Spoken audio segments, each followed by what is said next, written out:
Freedom. Freedom was what our country was founded on, but ever since the beginning of our nation, the government has played a heavy and crucial role in the lives of citizens. In our country, there are all types of opinions about how much of a role the government should play, and if they are involved, then where and in what parts should they intervene. One of the many ways in which the government is active in citizens' lives is with food. A lot of people are unsure and unhappy about the extent to which the U.S. government is involved with food and all things relating. This brings me to an important question, one that is crucial to figuring out the role the government should play. So here it is. Should the government be involved in regulating what citizens can eat? This one question has led me to many others and is the main basis for which this project is about. According to a poll I took recently on Instagram, the majority of people that voted think the government shouldn't be involved in regulating what citizens can eat. 14% said yes and 86% said no, which amounts to 8 yeses and 51 no's. Although I took a poll, I wanted to get a personal opinion. Hello, ma'am. Can I get your opinion on something? Sure. Do you think the government should be involved in regulating what citizens can eat? No, I really don't. I think that that's something they should not try to get involved in. I think that that should be something that the person needs to decide what they can eat and what they cannot eat. Mm-hmm. If the government gets too involved, then we're going to be just like these other nations that's like, say, communists, where they tell you what you can do at all times. And I think it's a little ridiculous to get down to the foods that you eat. Mm-hmm. But now, there are some things that I do like that the government is giving us some guidelines on now. They're telling us the nutritional value of things. Mm-hmm. Take Cracker Barrel, for instance. You can go on to Cracker Barrel's website and you can see what each menu item has and how many calories, the fat, the nutritional value of every item that's in each item that Cracker Barrel offers. Mm-hmm. Now, I think that's a good idea.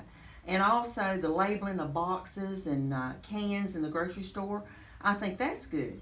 Because if people are trying to lose weight or trying to eat healthier on their own without the government telling them to do that, then that little thing is there to help them along the way. Mm-hmm. And that's the difference in them telling you, yes, you have to eat this or you can't eat this. Like school kids, for instance. After exploring the government's involvement in regulating our food, I was led to another question that deals with our country, especially the South. I started thinking about the shocking percentages of obesity in America. I was curious as to how the government was involved and if they were doing anything to stop it.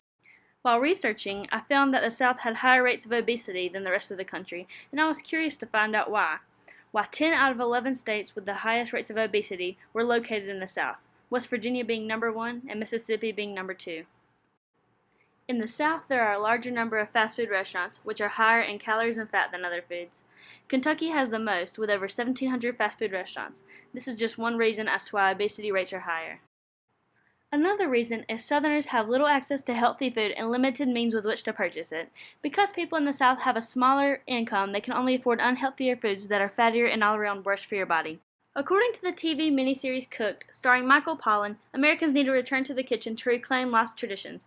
I don't think this is necessarily true for the South, because a lot of home-cooked meals fixed by Southerners are traditional Southern dishes. Because these homemade meals are fried or stuffed with butter and sugar, these meals are another contributing factor to high obesity rates in the South. The U.S. government has taken some initiative to try and reduce obesity, but a lot of people aren't too happy about it because they don't want the government to tell them what to eat and what not to eat. For example, New York City Mayor Michael Bloomberg pushed a ban on the sale of sugary drinks larger than 16 ounces, which was very controversial. Public health advocates agreed, but citizens who were affected by this law considered it an intrusion into personal choice.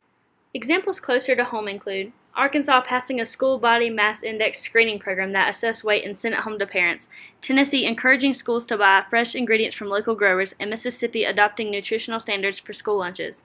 Obesity and all these government programs to try and control what citizens eat is an overstep on their part to try and regulate our food. The solution to the main question, should the government be involved in regulating what citizens can eat, is not a simple one. The government should not 100% regulate what we can eat, but they should also not be fully shut out either. The government is needed to regulate some things that deal with food, such as we need them and agencies they create, such as the FDA, the Food and Drug Administration, to protect citizens by controlling and supervising food safety. They are also needed to make sure nutritional facts are available and to make sure consumers are being treated fairly. Although they are needed for these purposes, the government should not overstep and have a say in personal choices. Each person's choice is their own and does not affect the country. The solution we are looking for is legislation passed to ensure a separation of government and diet. I can't wait to eat these Skittles. This is not what we want.